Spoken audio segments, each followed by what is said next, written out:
In this session, we're going to examine the importance of team roles in financial management for non-profit organisations. So let's look at some of the key outcomes that we want to cover off in this session. The importance of the team approach by Meredith Belbin. Who's in the team? Sound financial management processes. And what are the skills required for each role in the financial management of your non-profit organisation? So I just want you to take a moment to think about who's in your team, who's involved in financial management at the moment, and potentially who could be involved in that process for your non-profit.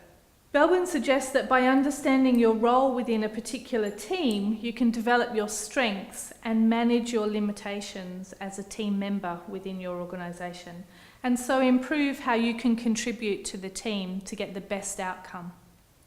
I have a quote here from Belbin that talks about a team is not a bunch of people with job titles, but a congregation of individuals, each of whom has a role which is understood by other members.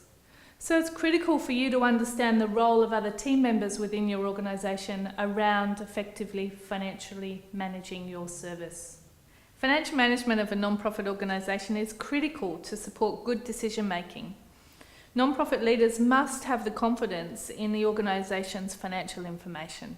It's important to know how much money is coming into the organisation, and also then just as critical to know how much is going out to cover the expenses of all of the activities of the services that you're providing.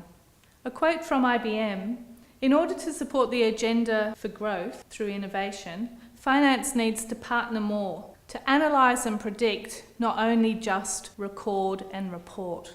So I want to take you on a journey through trying to understand who's in your team and understand their role and understand the importance of financial management for your organisation. So, who's in your team of your non-profit organisation? So I'd like you to take a moment to identify the team members and your organisational structure and who's there to support the financial accountability of your non-profit organisation. Generally in the non-profit sector, under the non-profit model, we would have a bookkeeper, the CEO and the treasurer that would be engaged around the financial management processes. Sound financial management processes begin with identifying the source documents and coding them according to their expense categories and income streams. There's a National Standard Chart of Accounts that has created a data dictionary to help streamline this process. So I just want to step you through the process then around financial management for your organisation, thinking about the documentation and the reason we need to manage our finances in a particular way. So we're going right back to the source documents and the role of the bookkeeper in this explanation, where some of the source documents that your bookkeeper will need to be working with will be invoices, bank statements, checkbooks and the like. They're all the source documents, the very essence of where the transactions are originally recorded that are happening for your organisation. And they're things like the expense items and also the income. So an invoice might have been received from your funders and it would be an invoice for income. That needs to get coded and then allocated into a system. Quite often we're using an accounting program, and in that accounting program there'll be some coding. It's up to the bookkeeper and the CEO to work out the relevant codes for the processing of those transactions. This is often done through an accounting package like MYOB, or you can be using a spreadsheet such as Excel spreadsheeting. Really, the ultimate objective of this financial management process is to get us to the end result, which is about reporting.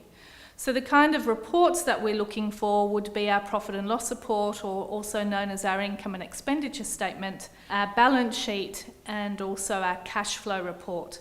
So these reports are instrumental in being able to support the decision-making process of your non-profit organisation. I'd like to now talk a little bit more about the roles that are engaged around financial management, and they are the bookkeeper's role, the CEO's role, and the treasurer's role. The bookkeeper provides that data entry process that I've just spoken about that occurs for the service for a particular time period. So entering all of the transactions and processing those transactions for a particular time frame. So that time frame could be a month, could be a quarter, or it could be for the year. So the accuracy of this position is critical to the end result. The end result is the provision of meaningful reports. If the data is entered incorrectly, then the reports will end up being meaningless. The CEO's role is to effectively manage the allocation of resources across the organisation. And to do this, a sound understanding of financial management is critical to be able to manage those resources well. The service needs to be monitored and the figures need to be compared to the budget. So where is the organisation now and where was it hoping to be? So this is known as variance analysis. And the CEO's role is about looking at where the organisation actually is and being able to report that to team leaders about how they're managing their funds and their resources, but also then upwards to the board and the committee of the organisation. The role of the Treasurer, as outlined in the Model Constitution from the Office of Fair Trading, is that it is the duty of the Treasurer of the Association to ensure that all monies due to the Association are collected and recorded and that all payments that are made are authorised. That correct books and accounts are kept showing the financial affairs of the Association, and that the Treasurer reports to the Board the financial position and also the performance of the organisation over a given period of time.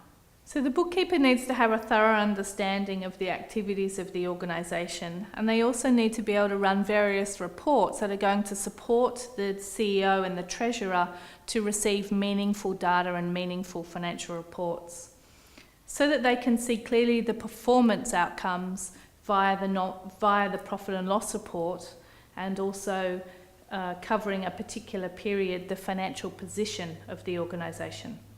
This is so that they can review the sustainability of the organisation and be able to field any questions coming from board members at the board meetings.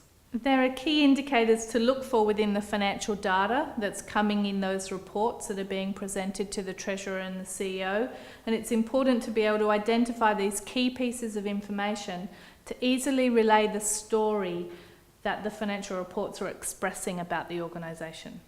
For example, an organisation that is reporting a high amount of annual leave accrued on its balance sheet could be an indicator that the staff are not taking their leave on a regular basis. This could be a management issue, but it could also then be a board issue if when we're thinking about the effective allocation of resources for the organisation and we've got annual leave accruing on the balance sheet, could be an unexpected expense incurred by the organisation. What are the skills that are required for each role engaged in the financial management of your organisation? In closing, we're hoping that you're now able to identify the team members that are critical in the financial management of your organisation, so that you're able to bounce the ideas off, check in with those people and look at the activities of your organisation to enable a clearer understanding of your financial situation.